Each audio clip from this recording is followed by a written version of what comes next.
Welcome, everyone. Welcome, welcome, welcome. It is a gorgeous day today. And before I start, I want to let you know that when I look up here, I'm talking to my friends on Instagram. And when I look down here, I'm talking to my friends on YouTube. All right. Have you ever had a situation where you're wondering why you have this particular event every year? If you're a company, this is for you. You're wasting a lot of money and time if you're not taking care of the data that is available for you at events so you can decide if it's worth it or not. I have worked with clients who have a yearly program of events and they just like, we have it every year. So, people are expecting it. And so we just have it. Ma'am and sir, not a good reason. Not a good reason. We're going to unpack that today and give you some tips on how to gather the information at events and why you should gather it and how it will benefit you. My name is Melody Dixon, CEO and founder of Pro Event Planners, curators of eco-focused events. I plan events for people who are steeped in all things sustainability. They have it in your home life where they're taking care of their energy and water and food waste. And they have it in their business where they're reducing food waste and reducing paper waste and energy waste and money and time wasting. They also have it in their events. They know the benefits of having an eco-focused events. Not only does it um, show love to the planet, but it lets your clients know that you're forward thinking and that you are a trendsetter and a leader in the space because you're aware of what's happening in the world and you're aware of how your part that you can do to, for the greater good. I also work with those who have no idea about sustainability, but they're aware that some of the things that they're doing, they can be a little more kinder to the planet. And over time, the kindness spreads to their wallet, if you get my drift. And so I hold their hands and show them little things that they can do in their business and their events that over time will make a big impact on the planet and also save some money in the long run. Now, what is sustainability? It is meeting the needs of the present without compromising the ability of the future generations to meet their own needs. I like to explain it like God is expansive, create the universe and universes and planets and all the things. But God is also intentional. So if He created flowers, He created bees and butterflies to do the pollination. And He created plants with seeds so that the plants fall and then new plants grow and then the whole cycle starts again. So there's intentionality, there's creativity, there's expansiveness. Ergo, since we are from God, we have that kind of seed planted in us as well. So we like to create things. We like to, great. We like to start our business. We like to plant a garden. We like to make art, uh, invent things. We're so expansive ourselves. But we too get to be intentional because we want to make sure that we have enough resources to continue to be expansive for ourselves, for our children, and for people 10 generations deep. Now, there are three pillars of sustainability. The first is the environment. We get to reduce what we already are using, reuse what we have, and we can even share it, and recycle. There's another purpose for it. We can maybe use it to make energy or melt it down and build it back up to create more bottles or glasses or whatever it is. However recycle works, we get to do that. I like to add upcycling as well, so you can take old furniture and make it into new furniture.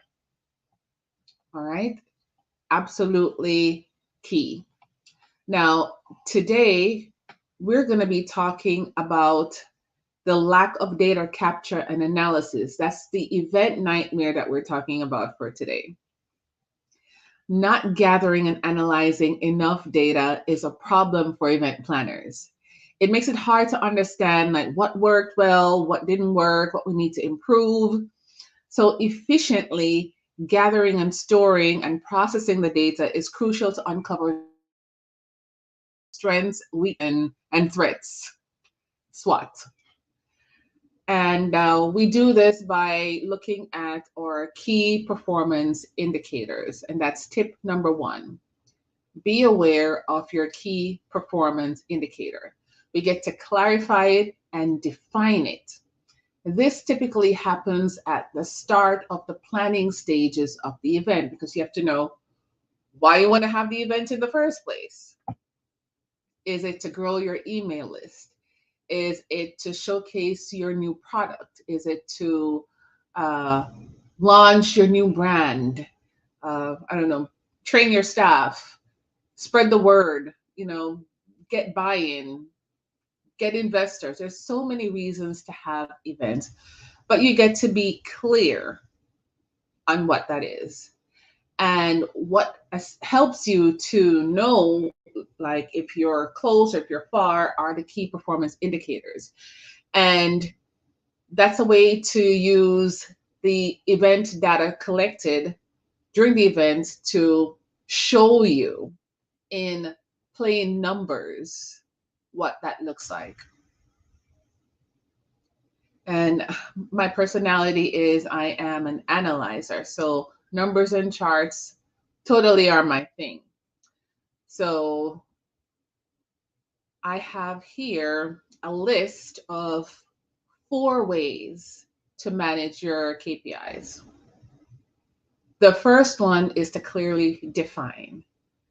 And some key performance indicators I use are like the number of attendees to the event this year versus last year, the number of new clients you get as a result of the event, then the number of new versus returning attendees, and then your turnout percentages and revenue generated from the sale of food or swag, ticket sales, and the cost of the revenue. So how much money did you spend to have the event?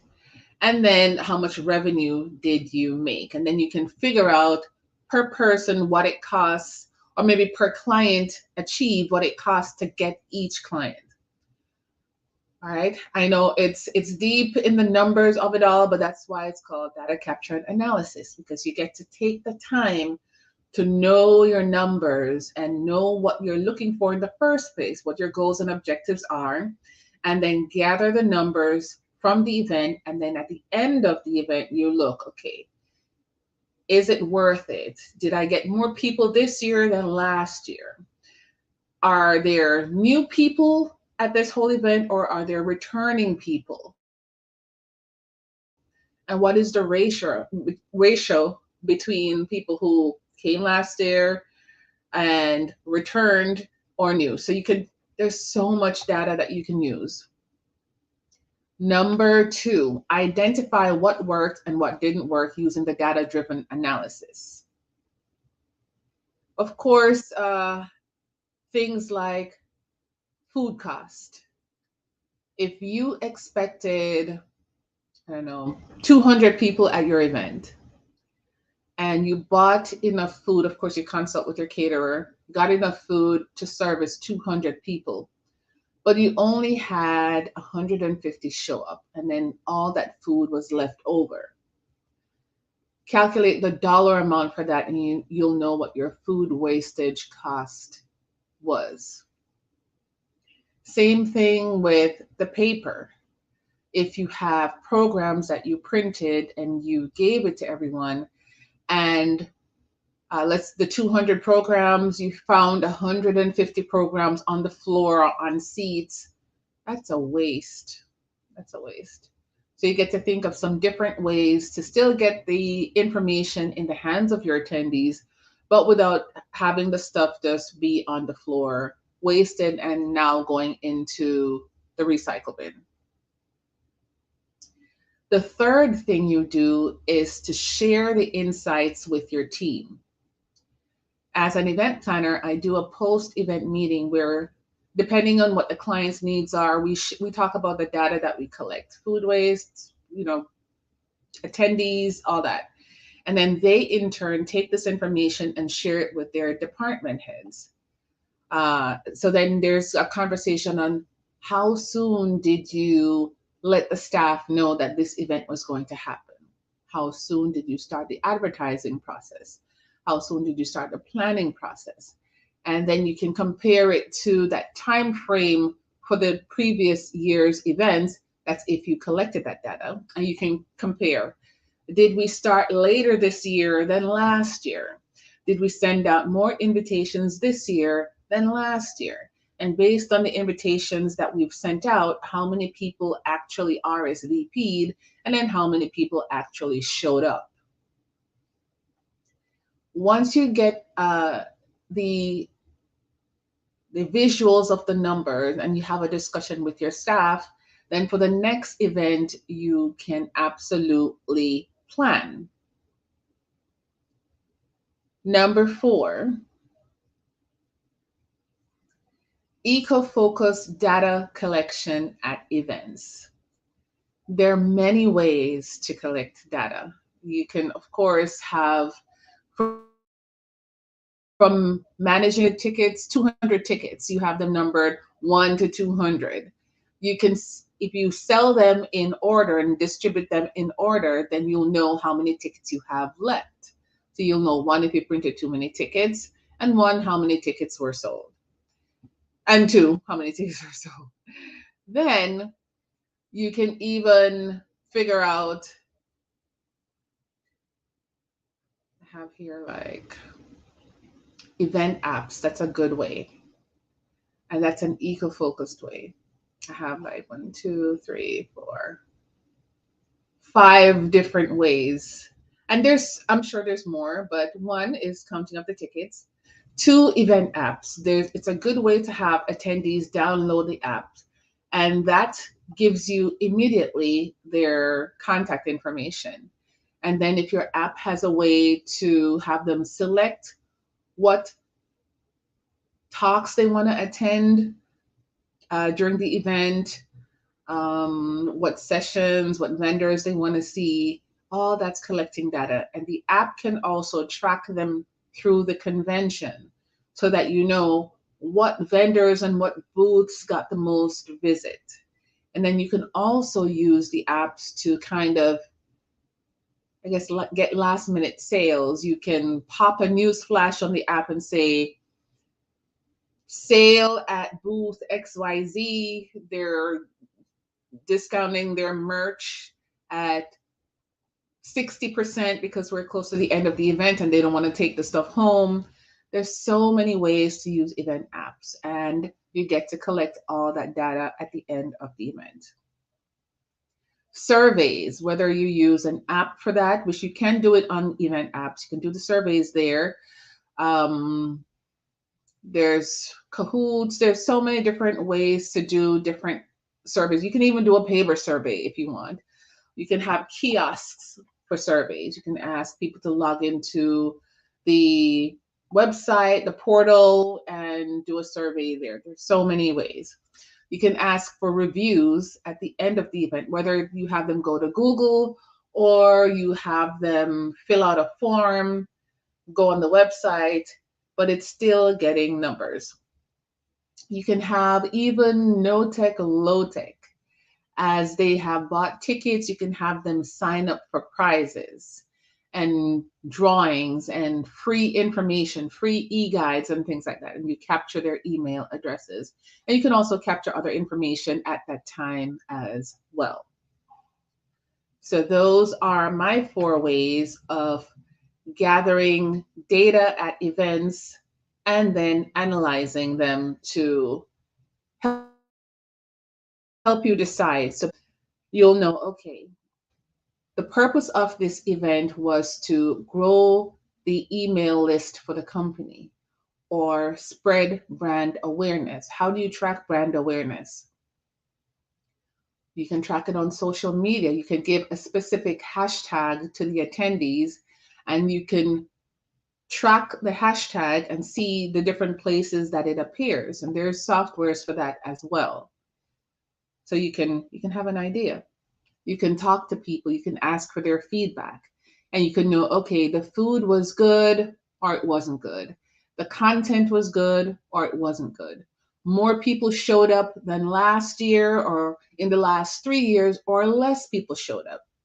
Or you can, if you've been tracking the data for at least 3 to 5 years, you can see attendance to this event is going down or going up or fluctuating. And when it was high and low, what was happening at that time in the world, in the country? Maybe that affected it. Maybe you did the event in person pre-COVID and you had a decent attendee count. But then now during COVID, the event is totally virtual and now it's expansive. You have so many people around the world attending the event. You know, you never know, but you'll know when you have the data and you look at it. Now it's a lot for someone to manage if they don't know what to look for, what key performance indicators are for events. And as your corporate event planner, I get to support you on that. I get to support you on that. I have some information for you. If you look in the description of this live and the description of the show notes for YouTube, you'll see the link to my events package page. Check out the Pro Event Package. This is one where you hashtag hire it done. I will sit with you and help you uncover the purpose for the event if you're not too sure. If you already know, because it's your business, you're supposed to know. But if you don't, we can talk it through. Once you know why you're having the event, you want to discern what your goals and your objectives are for the event. You want to get revenue, get more clients, brand awareness, grow your email list, all of it. Then I take your budget information and I hit the ground running from the start, so that from the start, you know that this information will be tracked. And at the end of the event, you'll get a report that shows all the information you need to know to decide if you're having the event next year, if it's worth it or not. All right? If you have any questions, my name is Melody Dixon, CEO and founder of Pro Event Planners, curators of eco-focused events. My email address is info@myproeventplanners.com. Thank you for joining me today, and I'll see you on the next video. All right. Thank you, Instagram. All right, YouTube.